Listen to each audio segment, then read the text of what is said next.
নমস্কার, আজকের এই ভিডিওতে কথা বলবো ভারতের যুদ্ধ বিমান তেজসকে নিয়ে। আপনারা নিশ্চয়ই খবরটি শুনেই নিয়েছেন যে দুবাইয়ে বেশ কয়েকদিন আগে যে দুবাই এয়ার শো হয়েছিল, সেখানে ভারতবর্ষের একটি তেজস বিমান সেখানে শো চলাকালীন মাটিতে আছড়ে পড়ে এবং সম্পূর্ণভাবে ধ্বংস হয়ে যায় এবং এর সাথে সাথে আমাদেরকে হারাতে হয় ভারতের একজন দক্ষ পাইলটকে।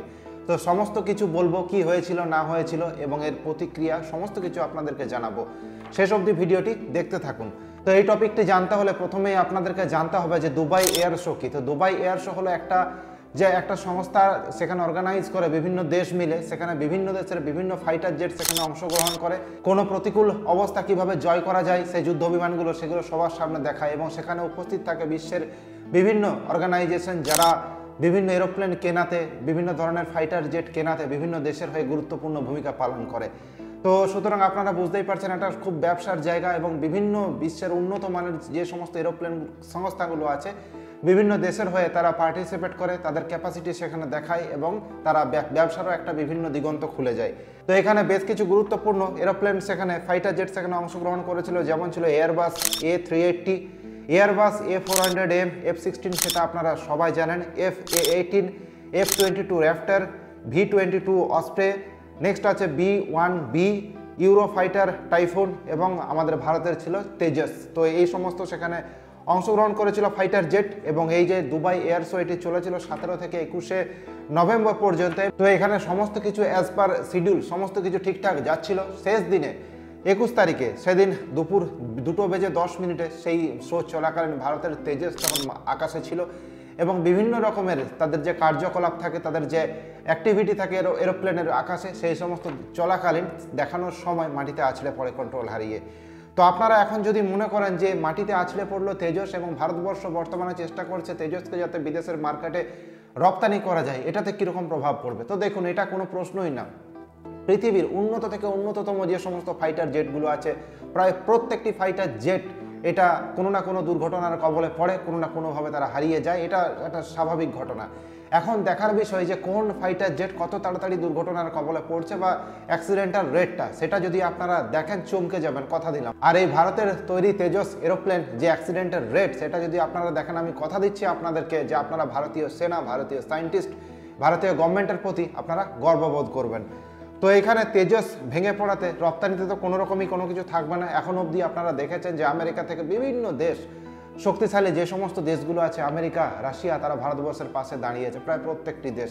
শুধুমাত্র ওই হ্যাংলার নির্লজ্জ বেহায়া পাকিস্তান এবং বাংলাদেশ ছাড়া এই সমস্ত দেশগুলো যারা নিজেদেরও উন্নতি করতে পারে না এবং সবসময় ভারতের পিছনে লেগে চলে। এবং ভিডিও শেষে একটা ভিডিও আপনাদেরকে দেখাবো যেটা ভাইরাল হয়েছে। কোনো এক রিপোর্টার বা কোনো এক ব্যক্তি সেখানে ভিডিও করছিল সেই সময় দুবাই শো যখন চলছিল, এয়ার শো, এবং যখন মাটিতে পড়েছিল আমাদের তেজস, সেই সময় হাসতে হাসতে ভিডিও করছিল এবং সে একটা হাস্য কৌতুকের মতো অবস্থায় একটা দুর্ঘটনা হয়েছে সেই সময় রেকর্ড করেছিল হাসতে হাসতে। আপনারা দেখলেই বুঝতে পারবেন একটা কত নিকৃষ্ট মানের, একটা অশিক্ষিত বর্বর জাতিদের একটা দেশ।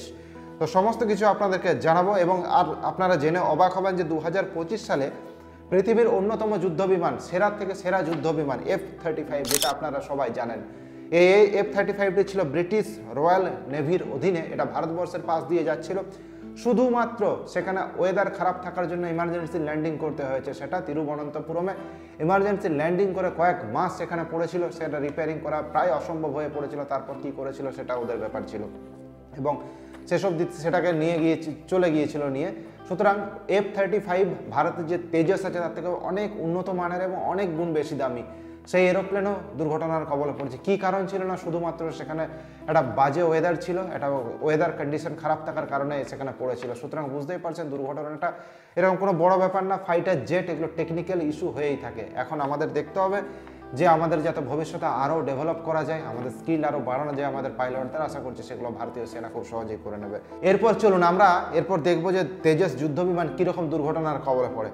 তো রিপোর্ট বলছে যে গত 24 বছরে মাত্র দুবার ক্র্যাশ হয়েছে তেজস। প্রথমবার হয়েছিল জয়সলমীর, হ্যাঁ আপনারা ঠিকই শুনছেন, প্রায় 24 বছরে দুবার হয়েছে। অন্য এরোপ্লেন তো আপনারা দেখেইছেন, মিগ তো দেখেইছেন কী অবস্থা হয়। এবং ঠিক আজ থেকে 23 বছর আগে জয়সালমীরে ভেঙে পড়েছিল একটি, এবং সেই সময় কিন্তু পার্থক্য ছিল, সেই সময় যিনি পাইলট ছিলেন তিনি সেখান থেকে ইজেক্ট সাকসেসফুলি বেরিয়ে আসতে পেরেছিলেন। এবার তিনি বেরিয়ে আসতে পারেননি, প্রাণ তিনি হারিয়েছেন। এবং ঠিক তার পরের দুর্ঘটনা ঘটেছে 2025 সালে এই দুবাই এয়ার শো চলাকালীনের শেষ দিনে। এবার আমাদের হারাতে হলো একজন পাইলটকে, এবং সুতরাং বুঝতেই পারছেন যে কতটা নির্ভরযোগ্য আমাদের এই এরোপ্লেন। এবং পাকিস্তানের যখন ভারতীয় সেনা অপারেশন সিন্দুর চালিয়েছিল, এই তেজস গুরুত্বপূর্ণ ভূমিকা পালন করেছিল। এখন প্রশ্ন হলো যে ভারতীয় সেনা কেন এত ভরসা করে এই তেজস এরোপ্লেনের উপর, এই ফাইটার জেটের উপর? তার কারণ হলো যে তেজস একটা খুবই উন্নত মানের একটা ফাইটার জেট। তেজস হলো এক কথায় লাইট কমব্যাট এয়ারক্রাফট এবং 4.5 জেনারেশন একটি এয়ারক্রাফট, ছোট এবং হালকা। 2015 সালে যুদ্ধ বিমানটিকে ভারতীয় সেনাতে অন্তর্ভুক্ত করা হয়েছিল। প্রথমত তেজস হলো একটি ভারতের স্বনির্মিত এবং মাল্টি রোল এরোপ্লেন, এটা একটা ফাইটার জেট। এবং এখান থেকে যদি এই এরোপ্লেন থেকে আমরা দেখি তাহলে আকাশ থেকে আকাশ, আকাশ থেকে ভূমি এবং প্রিসিশন গাইডেড যে সমস্ত মিসাইলগুলো আছে এখান থেকে লঞ্চ করা যায়, অর্থাৎ মাল্টি রোল এরোপ্লেন, এটা একটা ফাইটার জেট। তেজস যুদ্ধ বিমানের এটা সেফটি রেকর্ড দুর্ধর্ষ, 24 বছরে মাত্র 2বার অ্যাক্সিডেন্টের রেকর্ড আছে। সেটা আমেরিকান বড় বড় কোম্পানির তাদেরকেও চ্যালেঞ্জের মুখে ফেলে দেয় এই যুদ্ধ বিমান। প্রথমবার আপনারা তো জানেন, তারপরে এত দিন পরে ঘটেছে, মাঝে কোনো রকম কিছু হয়নি। তেজস যুদ্ধ বিমান হলো 1 ইঞ্জিন বিশিষ্ট এবং শুধুমাত্র একজন পাইলটই এখানে বসতে পারেন, এবং এর ম্যাক্সিমাম পেলোড ক্যাপাসিটি 4000 কেজি, অর্থাৎ একবার 4000 কেজি ওজন নিয়ে উঠতে পারে। এবং তেজস একেবারে এর টেক অফ যদি আমরা দেখি যে সর্বাধিক 13,500 কেজি ওজন নিয়ে এরা উঠতে পারে। সুতরাং বুঝতেই পারছেন যে কতটা নির্ভরযোগ্য আমাদের এই তেজস। এবং সব থেকে বড় ব্যাপার হলো ইন্ডিজিনিয়াস এরোপ্লেন, এটা আমাদের একটা ফাইটার জেট। আমাদের দেশের টেকনোলজি, শুধুমাত্র ইঞ্জিনটাকে এই মুহূর্তে বাইরে থেকে আমদানি করতে হচ্ছে, বাকি সমস্ত কিছু ভারতের তৈরি। তো আশা করা যায় যে বেশ কয়েক সামনের 1 দশকের মধ্যে ভারত হয়তো ইঞ্জিনও নিজের বানিয়ে ফেলবে।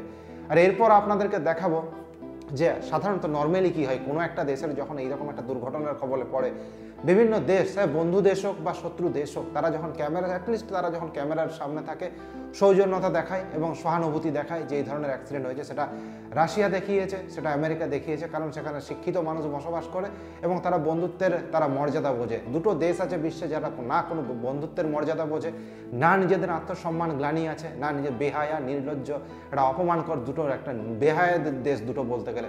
পাকিস্তানের বেশ কিছু মানুষ তারা উল্লাস করছে এবং বেশ কিছু রিপোর্টার হাসতে হাসতে রিপোর্টিং করছে। বাংলাদেশ তো পাকিস্তানকে বাবা বানিয়ে তারা যা করছে তাদের সেখানে তালি বাজাচ্ছে। তো এরপর দেখুন সেই ভিডিওটা, আর অবশ্যই ভিডিও শেষে এই ধরনের ভিডিও দেখার জন্য অতি অবশ্যই আমাদের চ্যানেলটিকে সাবস্ক্রাইব করবেন, আর অতি অবশ্যই আমাদের মূল্যবান মতামত কমেন্ট সেকশনে জানাবেন। अल्लाह की तरफ से अल्लाह ने देखो आज हमें भेजना था। नाजरीन ये तेजा गिर गया है, ब्रेकिंग न्यूज। ये तेजा जहाज इंडिया का ये फ्लाई कर रहा था और आते गिर गया, जिसका कल तेल गिर रहा था। वीडियो बनाया ना नाजरीन, ये तेजा जहाज जो कि अभी दुबई एयर शो में चल रहा था, ये देखिए इसकी ये नीचे गिर गया। इस साइड पे नहीं गिरा, शुक्र है ये दुआ करें भाई, अब शहीदों से बच गए।